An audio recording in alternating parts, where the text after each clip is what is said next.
But I wanted to start with this. I don't know if you've heard this story or not. The morning that George Bush, Vladimir Putin, and Gordon Brown woke up in hell. Have you heard this one? They woke up in hell one morning, and the devil looked at him and said, your countries are going to hell. You've got one phone call to make. You go ahead and call and let the folks back home know.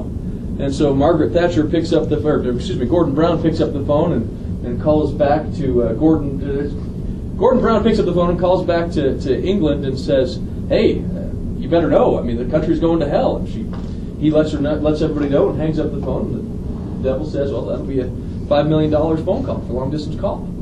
And she's like, "Okay." And so the next person grabs his phone. It's Vladimir Putin. He picks up and he calls back to Russia and he says, "Hey, the country's going to hell. The devil just told me this." And hangs up the phone and the devil says, "All right, that's $20 million for the long distance phone call." Well, President Bush picks up the phone. He calls Barack Obama and says, "Hey, the country's going to hell." And he hangs up the phone. And the devil says, "That'll be $5."